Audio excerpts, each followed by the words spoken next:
Hey, what's up, YouTube boxing family? It is K-Rod here. I'm back with another good video for you guys today.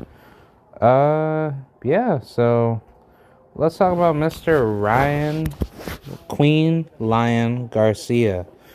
Um, Obviously, for those of you that don't know, Ryan Garcia had got rid of Eddie Reynoso as his previous trainer, and now he is with Joe Goosen. And I guess the title of this video, is it a good idea or a bad idea that Ryan Garcia made this change? See, now, Ryan Garcia has been out of the ring for quite some time, and I think the problem with Ryan Garcia is just discipline and just not expanding his boxing ability, because he can be a good fighter. Don't get it twisted. Ryan Garcia has that drive to be like the next like Oscar De La Hoya mini version type fighter. But the problem is just that he hasn't been in the ring for that long. And I mean, it's been like a year since he's fought. Don't get it twisted, because like the last outing he had was against Luke Campbell.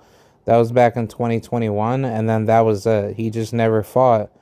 And obviously, I will put the blame on him for not taking all the fights that were offered to him, because he could have easily made a crap load of money in the lightweight division by fighting all the best fighters. And at least we as boxing fans or people that actually get into the sport to respect a fighter for taking all challenges that are put in front of him or her.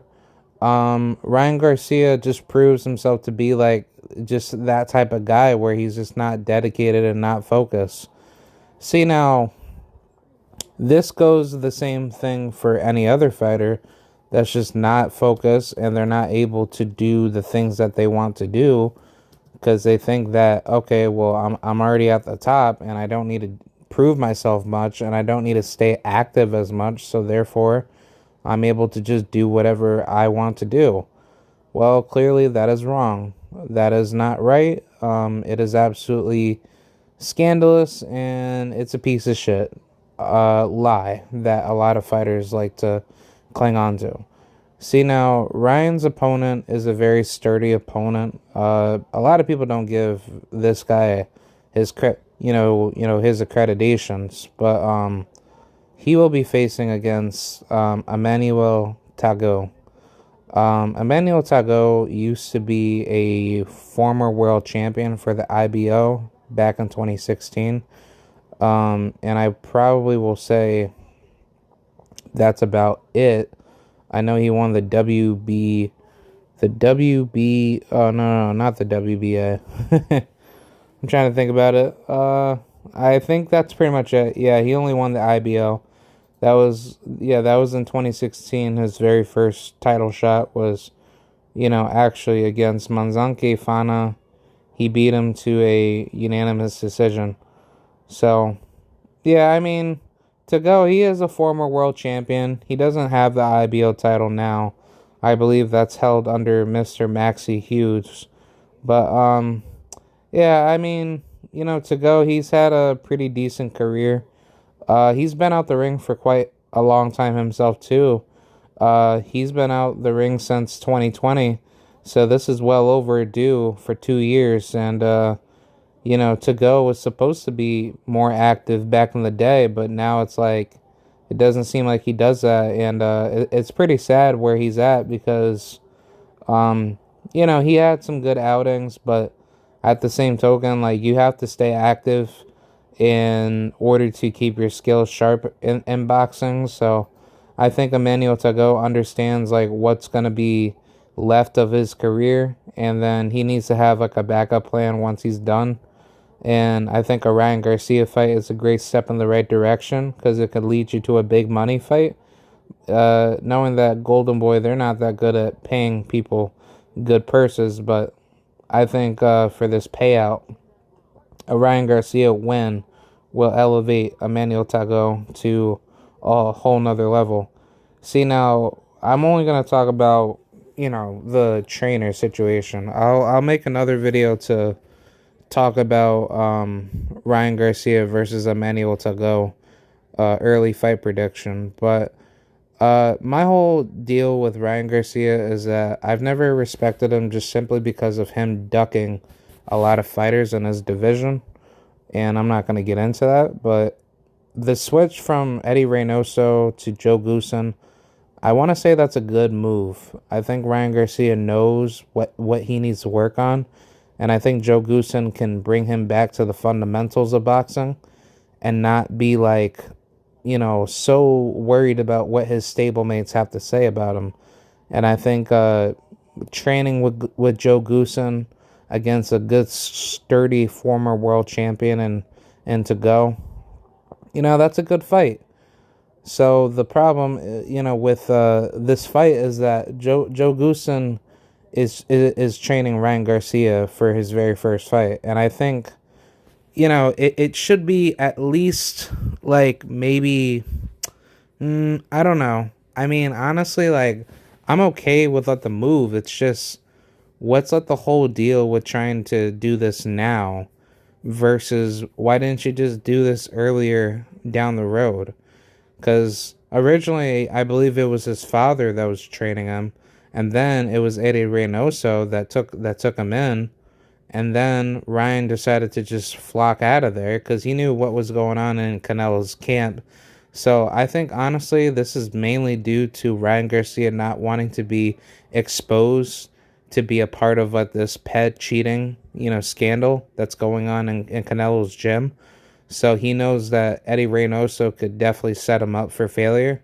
And I think he knew that in the back of his head. I just think Ryan Garcia, he made himself look like a fluke at this point because he knows what is happening to his publicity. See, now, I think that Joe Goosen is going to transform Ryan Garcia's skills. That's if Ryan Garcia wants to change his skills to become a better fighter. And I think Joe Goosen has trained a lot of high-class fighters that have turned into world champions and they have retired to be all-time greats. See, now, my biggest issue with Ryan Garcia is that if his discipline is not there, then why would Joe Goosen ever want to take you in? Because Joe Goosen knows how much money Ryan Garcia can generate for him as a fighter. But the problem is just that if Ryan Garcia is not able to do the things that he thinks he can do to be at that level of success, then I think Joe Goosen is not going to do any good change for Ryan Garcia's career. See, now, I would like to see Ryan Garcia develop very good with Joe Goosen because I think his skill set is still there. He's still a threat to a lot of people. And he could definitely learn a lot better through Joe Goosen's fundamentalist ideals. So my whole deal with this is that I think Ryan Garcia had done a good job. He decided to man up and actually, look inside the mirror and understand that you are not that special. You have a lot of deficiencies in your career, and it is time for you to man up and become a more successful individual. And I think Ryan Garcia knew that coming into the game, but it was like, at what point does Ryan Garcia wake up to the reality that he needs to be, responsible of his career? And I think that's really the nail in the coffin, where when he got knocked down by Luke Campbell, a guy who's a non-puncher, but still, he hasn't really been knocking people out as far as his last few fights leading up to Ryan Garcia. But he doesn't have the greatest punch out exchanges to hurt somebody. And I mean, don't get it twisted. Luke Campbell is a good sturdy opponent, but Ryan Garcia knew if I could get knocked down by Luke Campbell, then how do you think a guy like, Gervonta Tank Davis will scale against me. And maybe a guy like Jorge Linares or whoever. So that's why I think Ryan Garcia had decided to go the route of going with Joe Goosen, because Joe Goosen, he's a really really high level trainer and he doesn't play around. And from what I hear, he definitely puts his fighters, to the highest maximum for training. And I think Ryan Garcia is gonna understand that coming into the game, because if he doesn't do that for Joe Goosen, I'm sure Joe Goosen is going to get rid of him very soon. If he doesn't do the things that people would expect him to do coming back, because if he is coming back, that's unless if he doesn't duck Emmanuel to go. But let's just say if he does beat him, that's gonna skyrocket his profile, and that's gonna make him into a way bigger, yeah, way bigger attraction to the division. So I think Ryan Garcia is on a good path, and he will be a good threat to the lightweight division. And if Joe Goosen can guide him to the right path, then I think that's a good move by him. So let me know what y'all think. And yeah, I will see you guys later. Peace out, and shout out to Mighty LDBC. Bye.